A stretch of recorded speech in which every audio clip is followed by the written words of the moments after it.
بسم اللہ الرحمن الرحیم۔ سامعین کرام، آپ سن رہے ہیں داستان امیر حمزہ کی جلد نمبر 4 اور یہ اس سلسلے کی قسط نمبر 17 ہے۔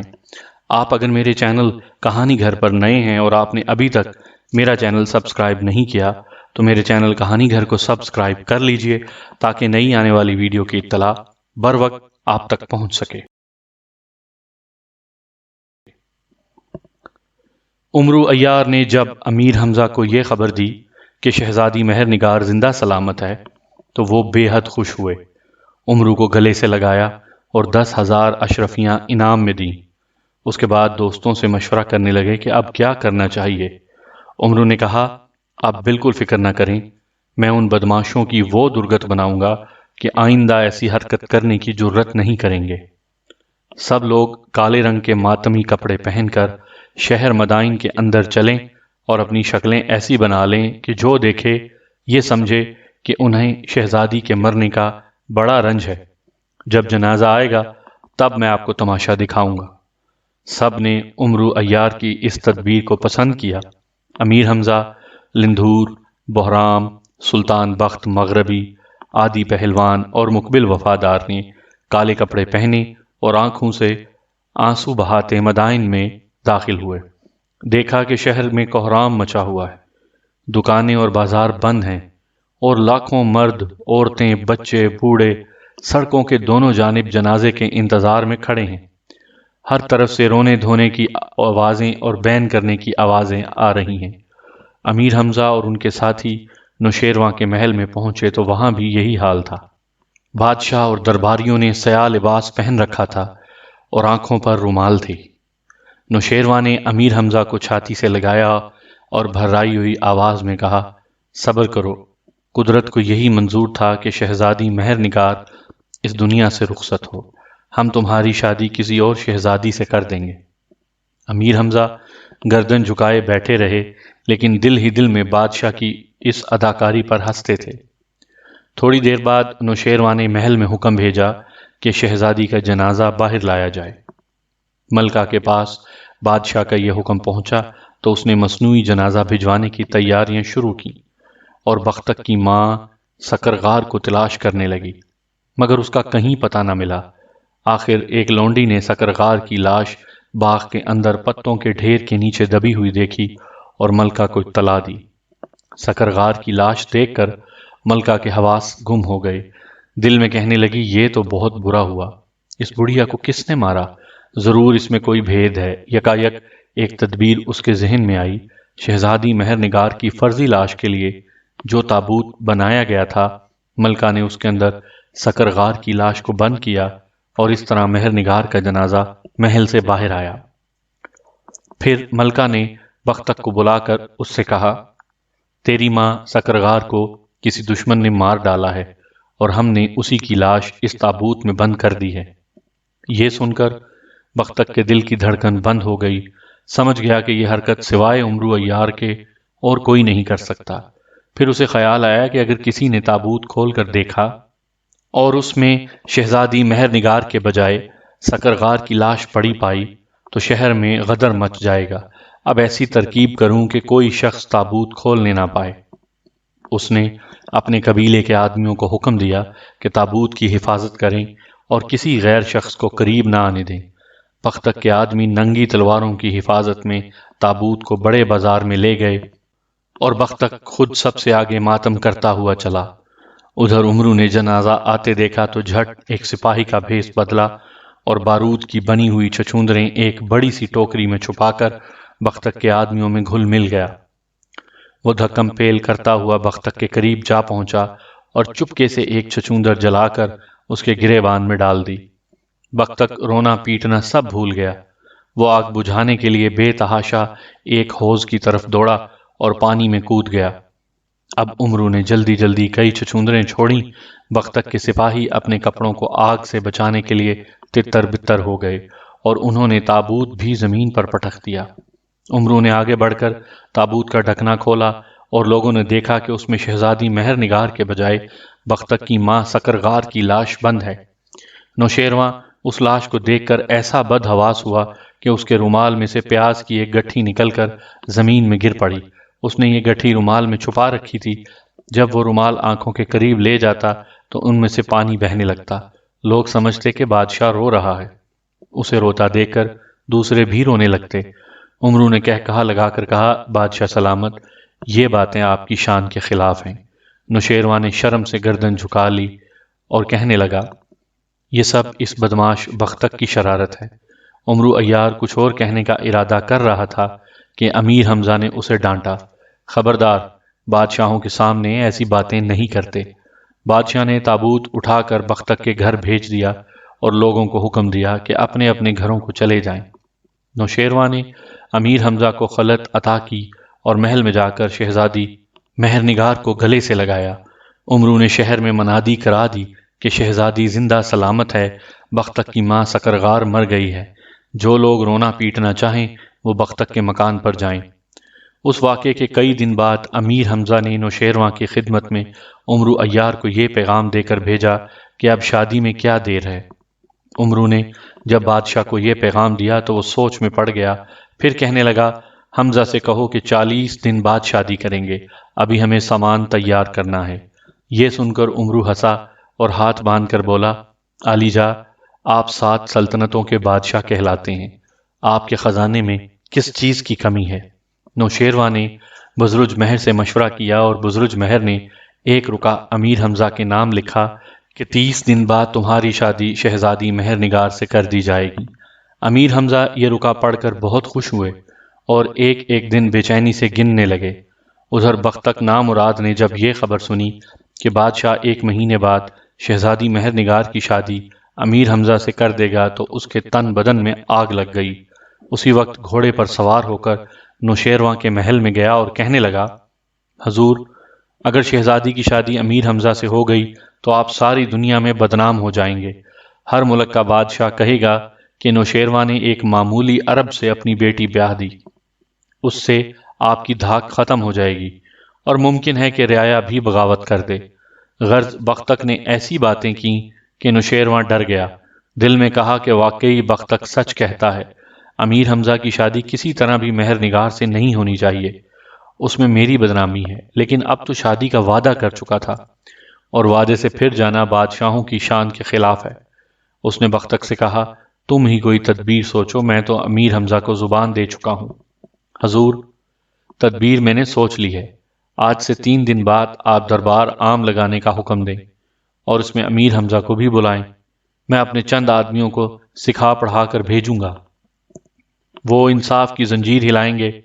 آپ ان کو دربار میں بلا کر پوچھئے گا کہ تم کون ہو اور کس نے تم پر ظلم کیا ہے۔ وہ کہیں گے کہ ہم سلطنت 7 ملک سے آئے ہیں، وہاں کے بادشاہوں نے یہ خبر سن کر کہ نوشیروان ایک معمولی عرب کو اپنا داماد بنانا چاہتا ہے، آئندہ خراج ادا کرنا بند کر دیا ہے اور کہتے ہیں کہ اب ہم نوشیروان کی اطاعت نہیں کریں گے۔ اگر نوشیروان ہم سے خراج لینا چاہتا ہے تو اپنے داماد حمزہ کو ہم سے جنگ کرنے کے لیے بھیجے۔ اگر حمزہ جیت گیا تو ہم ہمیشہ کے لیے نوشیروان کے غلام بن جائیں گے۔ مجھے یقین ہے کہ حمزہ کا خون یہ باتیں سن کر غصے سے کھول اٹھے گا اور وہ ان باغی بادشاہوں سے جنگ کرنے کے لیے جائے گا۔ آپ خوشی خوشی اسے اجازت دیجیے گا اور اپنے فوجی سردار کارن کو بھی اس کے ساتھ بھیجیے گا۔ کارن امیر حمزہ کا جانی دشمن ہے، میں اسے زہر کی شیشی دوں گا اور کہوں گا کہ موقع ملتے ہی امیر حمزہ کو پلا دے۔ یہ زہر ایسا خطرناک ہے کہ اگر 100 من دودھ میں اس کا ایک قطرہ ڈال دیا جائے تو دودھ کا رنگ سیاہ پڑ جائے گا۔ اس کے علاوہ آپ 7 ملک کے بادشاہوں کے نام خط لکھ کر بھی کارن کو دیجیے گا۔ خط میں یہ مضمون ہو کہ موقع پاتے ہی حمزہ کو موت کے گھاٹ اتار دیا جائے۔ نوشیروان یہ سن کر بڑا خوش ہوا، بختک کی پیٹھ ٹھونکی اور وعدہ کیا کہ ہم ایسا ہی کریں گے۔ تیسرے دن بادشاہ نے ایک عام دربار لگایا۔ امیر حمزہ اور ان کے دوستوں کو خاص طور پر بلایا گیا اور ان کی خوب آؤ بھگت کی گئی۔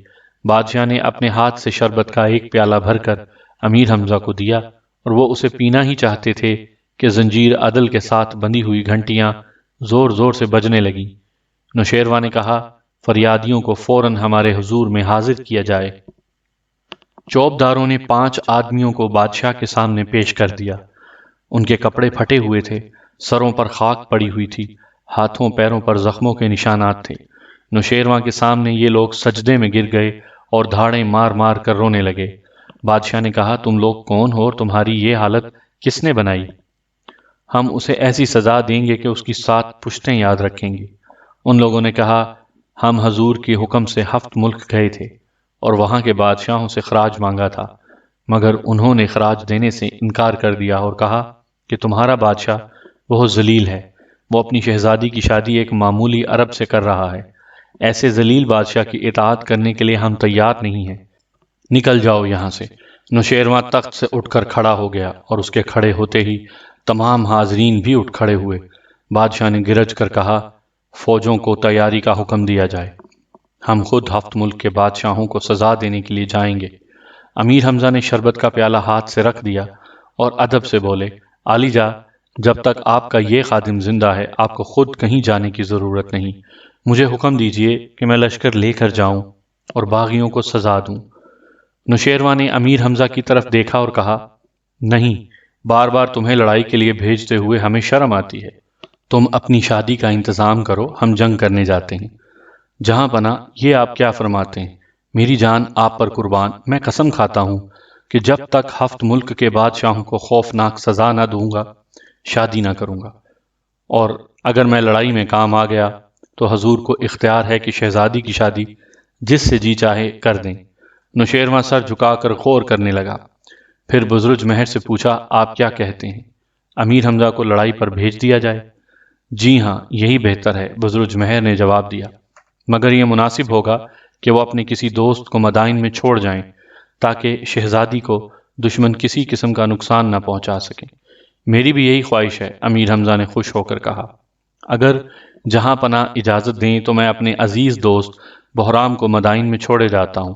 بزرج مہر کی تجویز سے نوشیروان گھبرا گیا، چور نظروں سے بختک کی جانب دیکھا، اس نے اشارہ کیا کہ اس تجویز کو ماننے سے انکار کر دیجیے، مگر بادشاہ انکار نہ کر سکا اور یہ تجویز مان لی کہ امیر حمزہ کی غیر حاضری میں بہرام شہزادی مہر نگار کے محل کی حفاظت کرے گا، اور بہرام کی اجازت کے بغیر کوئی غیر شخص محل میں قدم نہ رکھ سکے گا۔ اب نوشیروان نے اپنے ایک فوجی سردار کارن کو طلب کیا۔ یہ 6 فٹ لمبا ایک موٹا تازہ سیاہ فام حبشی تھا، اپنے سوا دنیا میں کسی اور کو نہ بہادر سمجھتا تھا اور نہ پہلوان جانتا تھا۔ حبشی ہونے کے باوجود اپنے آپ کو بڑا خوبصورت سمجھتا تھا۔ بادشاہ نے امیر حمزہ سے کہا یہ ہمارا فوجی سردار کارن ہے، یہ 12,000 سپاہیوں کے ساتھ آپ کے ساتھ جائے گا۔ امیر حمزہ نے غور سے کارن کی طرف دیکھا اور کہا مجھے یہ شخص مکار اور دغا باز نظر آتا ہے، ایسا نہ ہو کہ راستے میں دھوکہ کرے۔ تمہیں پورا اختیار ہے کہ ایسی صورت میں جو سزا چاہو اسے دینا۔ نوشیروان نے کہا ٹھیک ہے، میں اس کی 2 خطائیں معاف کر دوں گا لیکن تیسری خطا معاف نہ کروں گا۔ مجھے منظور ہے جناب، کارن نے کہا، اگر آپ فرمائیں تو میں لکھ کر دینے کو تیار ہوں۔ ہاں لکھ دو، عمرو نے کہا، اور کارن نے اسی وقت ہرن کی کھال پر یہ عبارت لکھ کر امیر حمزہ کے حوالے کر دی کہ میری تیسری خطا معافی کے قابل نہ ہوگی۔ اس قول قرار کے بعد امیر حمزہ دوستوں کے ساتھ اپنے لشکر میں آئے، سفر کی تیاریاں شروع کیں اور چین کے بادشاہ بہرام کو مدائن شہر میں شہزادی مہر نگار کی حفاظت کے لیے چھوڑا۔ اتنے میں عمرو عیار ایک عرضی لے کر امیر حمزہ کے پاس آیا، اس میں لکھا تھا بھائی حمزہ، ایسا معلوم ہوتا ہے کہ تمہارے دماغ میں پھر فطور آ گیا ہے، کیا تم اتنا نہیں سمجھ سکتے کہ یہ سب شرارت اسی بدبخت بختک کی ہے؟ اس مرتبہ اس نے ایسی چال چلی ہے کہ تمہارا دوبارہ مدائن میں آنا دشوار ہے، اور اگر تم آ بھی گئے تو اتنی دیر میں شہزادی مہر نگار بڑھیا ہو جائے گی۔ 7 ملک کا سفر اور وہاں کے بادشاہوں سے لڑائیاں ایک آدھ دن میں ختم نہ ہوں گی، نہ جانے کتنے برس لگ جائیں گے۔ یہ خدا ہی کو معلوم ہے کہ کون جیے اور کون مرے، اس لیے اس خادم کو اجازت ہو کہ اپنے گھر مکے چلا جائے اور بقیہ وقت اللہ اللہ کرنے میں گزار دے۔ امیر حمزہ یہ عرضی پڑھ کر خوب ہنسے اور عمرو کو سمجھانے کی کوشش کی، مگر وہ کسی طرح ساتھ جانے کے لیے تیار نہ ہوا۔ آخر تنگ آ کر امیر نے اسے مکے جانے کی اجازت دے دی۔ عمرو نے اپنا سامان باندھا اور سب سے گلے مل کر رخصت ہوا۔ امیر حمزہ اپنے لشکر کو لے کر 7 ملک کی جانب روانہ ہوئے۔ کارن بھی 12,000 سپاہیوں کے ساتھ ان کے لشکر میں شامل تھا۔ 8ویں دن یہ لشکر ایک ایسے ریگستان میں پہنچا جہاں آدم تھا نہ آدم زاد، نہ سایہ نہ پانی، زمین پر ہر طرف ریت ہی ریت اور آسمان پر چمکتا ہوا سورج۔ امیر حمزہ نے کارن سے پوچھا، کیا ہمیں اس ریگستان میں سے گزرنا پڑے گا؟ یہ تو آپ کی مرضی پر ہے، کارن نے جواب دیا۔ آپ دیکھ رہے ہیں کہ یہاں سے دو راستے ہفت ملک کی جانب جاتے ہیں۔ ایک راستہ 20 روز کا اور دوسرا راستہ 3 روز کا ہے۔ دوسرے راستے پر چلیں تو ہم 3 دن بعد ہفت ملک کے پہلے شہر میں پہنچ جائیں گے، لیکن مشکل یہ ہے کہ اس راستے میں پانی کا ایک قطرہ بھی نہ ملے گا۔ پانی کا ذخیرہ تو ہمارے پاس کافی ہے، امیر حمزہ نے کہا، اس لیے 20 دن کیوں ضائع کیے جائیں؟ بہتر یہی ہے کہ 3 روز والے راستے پر چلیں۔ لشکر اسی راہ پر چلنے لگا۔ ریگستان ایسا اجاڑ تھا کہ دل دہلتا تھا۔ کارن کا کہنا صحیح نکلا، واقعی اس راہ میں پانی کہیں بھی نہ ملا۔ امیر حمزہ اور ان کے ساتھیوں کو امید تھی کہ چوتھے دن ہفت ملک کے پہلے شہر میں داخل ہو جائیں گے، لیکن چوتھا دن بھی گزر گیا اور وہ ہیبت ناک ریگستان ختم نہ ہوا۔ لشکر والوں نے اس امید پر کہ چوتھے روز پانی مل جائے گا دل کھول کر پانی پیا تھا، جس کا نتیجہ یہ نکلا کہ پانی کا ذخیرہ ختم ہو گیا اور اب کسی کی چھاگل میں ایک قطرہ پانی بھی نہ تھا۔ آسمان سے سورج آگ برسا رہا تھا، ہر شے تپ کر تانبے کی مانند سرخ ہو گئی تھی۔ سواروں اور ان کے گھوڑوں کی پیاس کے مارے بری حالت تھی، تالو چٹک رہے تھے اور ہونٹ خشک تھے۔ امیر حمزہ نے کارن سے کہا، تو کہتا تھا کہ 3 دن بعد ہفت ملک کے پہلے شہر میں پہنچ جائیں گے، مگر آج چوتھا دن ہے اور صحرا ختم ہونے میں نہیں آتا۔ لشکر میں پانی کی ایک بوند بھی باقی نہیں رہی۔ اب بتا کیا کیا جائے؟ کارن نے ہاتھ باندھ کر جواب دیا، جناب علی، بندے کی اس میں کیا خطا ہے؟ 12 برس پہلے جب میں اس راستے سے گزرا تھا تو 3 دن بعد ہی ہفت ملک میں پہنچ گیا تھا۔ ایسا معلوم ہوتا ہے کہ اس مدت میں راستے کی شکل بدل گئی ہے۔ اگر آپ اجازت دیں تو میں پانی کی تلاش میں جاؤں۔ جاؤ، لیکن جلدی آنا۔ کارن دل میں خوش ہوتا ہوا اپنے جوانوں کے پاس آیا۔ انہوں نے اپنے پینے کے لیے 5 دن کا پانی چھپا رکھا تھا اور وہ چپکے اپنی پیاس بجھا رہے تھے۔ کارن نے ان سے کہا، گھوڑوں پر سوار ہو کر چلنے کے لیے تیار رہو، میں جا کر حمزہ کو زہر دیتا ہوں۔ جو ہی تمہیں خبر ملے کہ حمزہ کا کام تمام ہوا، اسی وقت اس کے لشکر پر حلہ بول دینا۔ حمزہ کے سپاہی پیاس سے تڑپ رہے ہیں، ان میں لڑنے کی بالکل سکت نہیں، وہ تمہارا حملہ سہ نہ سکیں گے۔ وہ اپنے لشکر کو خوب سکھا پڑھا کر امیر حمزہ کے پاس واپس آیا۔ اس کے ہاتھ میں پانی کی چھاگل تھی جس میں اس نے زہر ملا دیا تھا۔ پانی کہیں سے ملا؟ امیر حمزہ نے پوچھا۔ جناب، اس علاقے میں پانی دور دور تک نہیں ہے، ایک دن اور سفر کیجئے، مجھے یقین ہے کہ اگلے پڑاؤ پر پانی ضرور مل جائے گا۔ پانی کے 1-2 گھونٹ میری چھاگل میں بچ رہے ہیں، اجازت ہو تو حاضر کروں؟ یہ کہتے ہی اس نے پیالے میں پانی بھرا اور امیر حمزہ کو پیش کر دیا۔ پیاس کے مارے امیر کی حالت بڑی خراب تھی۔ بے اختیار پیالہ ہاتھ میں پکڑ لیا، مگر ہونٹوں سے لگانا چاہتے تھے کہ ایک خیال آیا، دل میں کہنے لگے، یہ اچھا معلوم نہیں ہوتا کہ میں تو اپنی پیاس بجھا لوں اور میرے دوست پیاسے رہیں۔ یہ سوچ کر پیالہ لندھور کی طرف بڑھایا اور کہا، بھائی لندھور، یہ پانی تم پیو، میں تو صحرا ہی کا باشندہ ہوں، پیاس برداشت کر سکتا ہوں، مجھ سے زیادہ تم کو پیاس لگ رہی ہوگی۔ لندھور بولا، میں تو صبح ہی پیا تھا، لیکن ہمارا دوست عادی پہلوان کل سے پیاسا ہے۔ یہ کہہ کر اس نے پیالہ عادی کی طرف بڑھا دیا۔ عادی پہلوان ادموا ہو رہا تھا، مگر وہ پیالہ ہاتھ میں پکڑ کر ہنسا اور کہنے لگا، بھائی لندھور، تمہاری اس مہربانی کا بہت بہت شکریہ، لیکن ذرا میرا ڈیل ڈول تو دیکھو، اور یہ ننا منا سا پیالہ دیکھو جس میں مشکل سے 1 چھٹانک پانی ہوگا، اس سے میری پیاس کیا بجھے گی؟ یہ کہہ کر اس نے پیالہ سلطان بخت مغربی کی طرف بڑھا دیا۔ اس نے مقبل وفادار کو تھما دیا۔ مقبل نے جی میں کہا کہ میں اگر پانی پی لوں تو لوگ کہیں گے کہ امیر حمزہ تو پیاسے رہے اور اس کے غلام نے پانی پی لیا، یہ تو ہمیشہ کی بدنامی ہے۔ یہ سوچ کر پیالہ امیر حمزہ کے پاس لے گیا اور بولا، بھائی حمزہ، یہ آپ ہی کا حق ہے، آپ یہ پانی پی لیجئے، ہم غلاموں اور جان نثاروں کی پیاس اسی خوشی سے بجھ جائے گی کہ آپ کا حلق تر ہو گیا۔ اپنے ساتھیوں کی اس محبت کو دیکھ کر امیر حمزہ رونے لگے اور پیالہ ہونٹوں سے لگا لیا۔ عمرو عیار پوری رفتار سے مکے کی جانب دوڑا چلا جاتا تھا کہ ایک جگہ ایک شخص کو درخت کے نیچے کھڑا دیکھا۔ اس نے سر سے پیر تک سبز رنگ کا لباس پہن رکھا تھا اور آنکھوں پر نقاب تھی۔ عمرو حیران ہوا، قریب جا کر کہنے لگا، بڑے میاں تم کون ہو اور یہاں کیا کر رہے ہو؟ اے عمرو، اتنی جلدی مجھے بھول گیا؟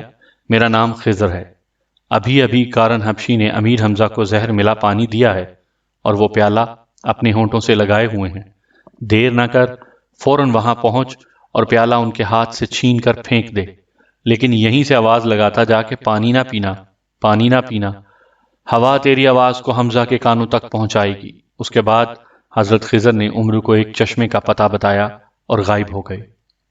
عمرو عیار نے اپنا سامان وہیں پٹخا اور پانی نہ پینا کی آواز حلق کے پورے زور سے لگاتا ہوا دوبارہ اسی راستے پر دوڑنے لگا جس راستے سے آیا تھا۔ ادھر امیر حمزہ گھونٹ بھرنے ہی والے تھے کہ ایک آواز کان میں آئی، پانی نہ پینا، پانی نہ پینا۔ انہوں نے حیران ہو کر ہاتھ روک لیا اور پھر افق کی جانب دیکھنے لگے۔ تھوڑی دیر بعد پھر وہی آواز سنائی دی، اور اس مرتبہ لندھور، عادی، سلطان بخت مغربی اور مقبل وفادار نے بھی سنی۔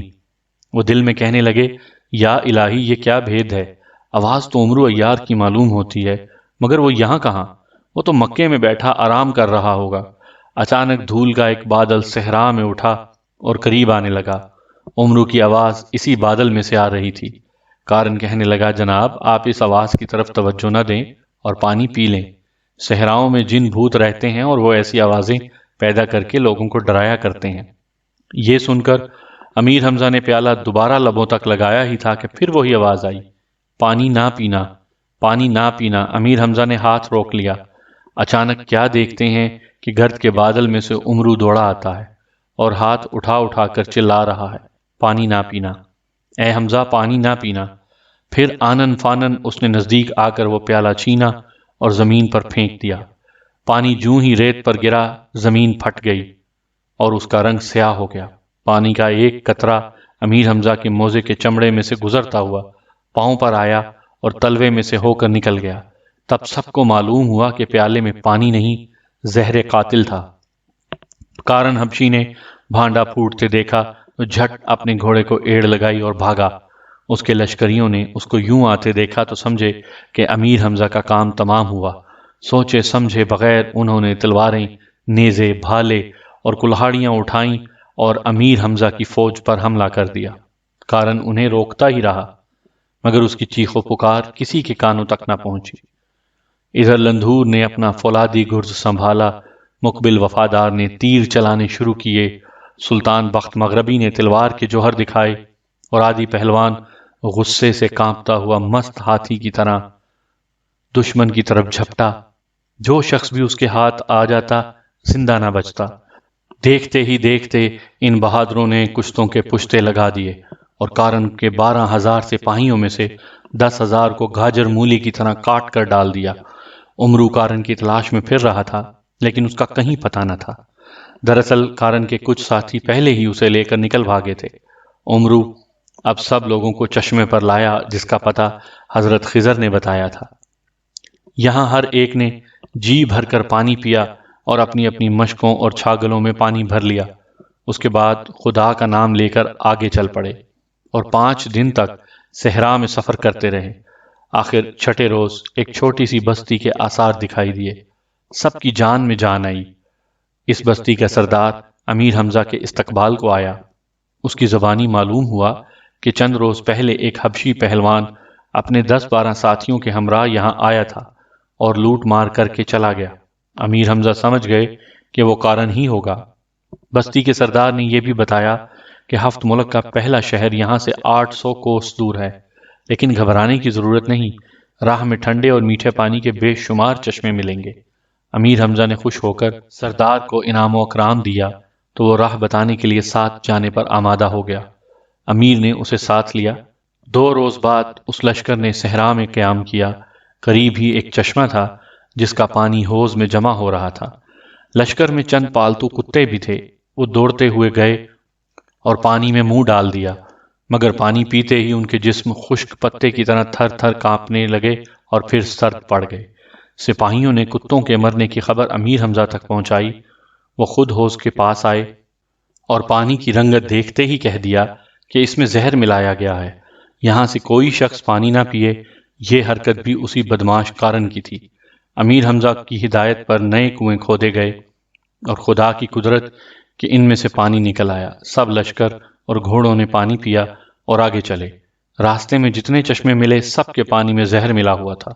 قارن جانتا تھا کہ امیر حمزہ کا لشکر ادھر سے گزرے گا، اس لیے وہ ہر چشمے میں زہر ملاتا چلا گیا، لیکن اس کی یہ چال بیکار گئی اور لشکر کا ایک شخص بھی اس زہر سے ہلاک نہ ہوا۔ 22ویں روز امیر حمزہ انطاکیہ کے نزدیک پہنچے۔ یہ ہفت ملک کا پہلا شہر تھا اور ایک بلند پہاڑ پر بسایا گیا تھا۔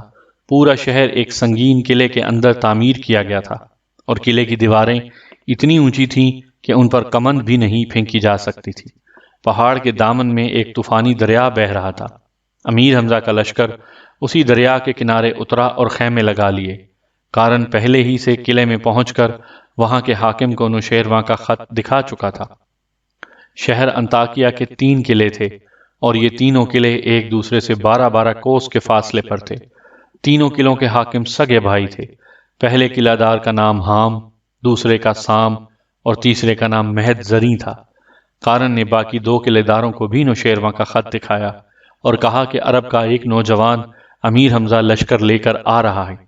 وہ نوشیروان کے ملک پر قبضہ کرنے کے ساتھ ساتھ ہفت ملک پر قبضہ کرنے کے خواب بھی دیکھ رہا ہے۔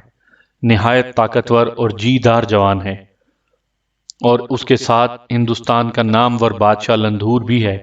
نوشیروان کے لیے ان کا مقابلہ دشوار ہے، اس لیے وہ چاہتا ہے کہ کسی نہ کسی ہیلے سے کوئی شخص امیر حمزہ کو موت کی نیند سلا دے۔ اسے ہلاک کرنے کی کئی تدبیریں کی گئی ہیں مگر وہ ہر مرتبہ موت کے منہ سے بچ نکلتا ہے۔ حام نے اپنے دونوں بھائیوں سے مشورہ کیا۔ ایک بھائی کہنے لگا، گھبرانے کی کیا بات ہے، ہم میں سے ہر ایک کے پاس 10 ہزار سوار موجود ہیں۔ رات کی تاریکی میں امیر حمزہ کے لشکر پر چڑھ دوڑیں گے۔ یہ سن کر سب سے بڑا بھائی ہنس پڑا اور بولا، کچھ عقل سے کام لو ورنہ مارے جاؤ گے۔ میں نے امیر حمزہ کو دیکھا ہے اور ان کی شہزوری سے خوب واقف ہوں، ان سے جیتنا ممکن ہی نہیں۔ اس کے علاوہ لندھور بھی ان کے ساتھ ہے۔ ذرا غور کرو کہ جس شخص کو نوشیروان جیسا عظیم بادشاہ ہلاک نہ کر سکا، بھلا ہم اسے کیوں کر مار سکیں گے؟ میری رائے یہ ہے کہ ان کی اطاعت قبول کر لی جائے، اسی میں ہماری سلامتی ہے۔ دونوں چھوٹے بھائیوں نے اپنے بڑے بھائی کے مشورے پر عمل کیا۔ اسی وقت امیر حمزہ کی خدمت میں ایلچی روانہ کیے اور حاضر ہونے کی اجازت طلب کی۔ عادی پہلوان نے امیر حمزہ سے جا کر کہا کہ انطاکیہ کے تینوں قلعے دار آپ سے ملنے کے لیے آتے ہیں۔ امیر حمزہ نے حکم دیا کہ ہماری طرف سے چند سردار جائیں اور انہیں عزت کے ساتھ لے آئیں۔ تھوڑی دیر میں حام، سام اور مہد زریں امیر حمزہ کے خیمے میں آئے۔ انہوں نے سب کو محبت سے گلے لگایا اور ایسی خاطر تواضع کی کہ ان کے دلوں سے سارے اندیشے نکل گئے۔ تب حام نے اس خط کی نقل امیر حمزہ کو دکھائی جو نوشیروان نے اسے بھی قارن کے ذریعے بھیجا تھا۔ امیر حمزہ یہ خط پڑھ کر بہت رنجیدہ ہوئے اور دل میں کہا، یقین نہیں آتا کہ نوشیروان جیسے بادشاہ نے ایسی گھٹیا حرکت کی ہوگی۔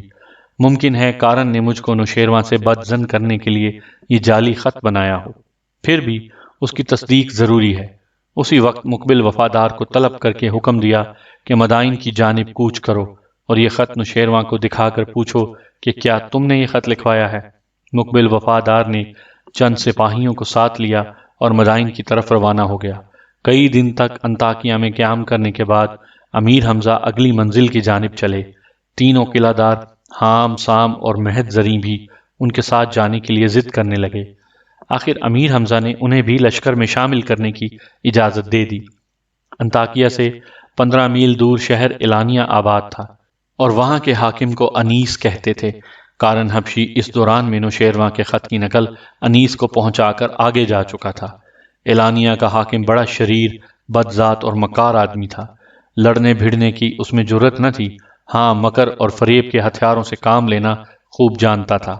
اس نے جب سنا کہ امیر حمزہ کا لشکر شہر کی فصیل کے قریب آن پہنچا ہے تو نہایت شان و شوکت سے 1000 سپاہیوں کے جھرمٹ میں باہر آیا، امیر حمزہ کے قدموں کو بوسہ دیا اور کہنے لگا، حضور نے بڑا کرم فرمایا کہ یہاں تشریف لائے۔ میں اپنی خوش نصیبی پر جتنا ناز کروں کم ہے۔ اے انیس، ہم تجھ سے خراج وصول کرنے آئے ہیں۔ نوشیروان شہنشاہ ہفت اقلیم نے مجھے اس کام کے لیے بھیجا ہے کہ باغیوں سے خراج وصول کروں اور اگر وہ ادا نہ کریں تو انہیں مزہ چکھاؤں۔ علی جا، اس غلام کو بغاوت کرنے کا حوصلہ کہاں؟ انیس نے گڑ گڑا کر کہا، جتنا جی چاہے خراج لیجئے، آپ سے جنگ کرنے کا حوصلہ مجھ میں نہیں ہے، بلکہ میں تو چند دن آپ کی میزبانی کی عزت حاصل کرنا چاہتا ہوں۔ انیس نے اپنی چکنی چپڑی باتوں سے امیر حمزہ کو شیشے میں اتار لیا اور عرض کی کہ لشکر کو شہر سے باہر ٹھہرائیے اور خود اپنے دوستوں کے ساتھ شہر کے اندر میرے محل میں قیام کیجیے۔ امیر حمزہ نے اس کی درخواست منظور کی اور شہر میں آ گئے۔ 2 روز بعد انیس نے کہا، عالی جا، بندے نے ایک نہایت عمدہ حمام بنوایا ہے، آپ اس میں غسل کر کے خوش ہوں گے، اگر حکم ہو تو پانی گرم کرواؤں؟ اس نے یہ درخواست ایسی عاجزی سے پیش کی کہ امیر حمزہ انکار نہ کر سکے اور کہا، اچھا، جیسے تمہاری مرضی۔ سامعین کرام، آپ سن رہے تھے داستان امیر حمزہ کی جلد نمبر 4 اور یہ اس سلسلے کی قسط نمبر 17 تھی۔ آپ اگر میرے چینل کہانی گھر میں نئے ہیں اور آپ نے ابھی تک میرا چینل سبسکرائب نہیں کیا تو میرے چینل کو سبسکرائب کر لیجئے تاکہ نئی آنے والی ویڈیو کی اطلاع بر وقت آپ تک پہنچ سکے۔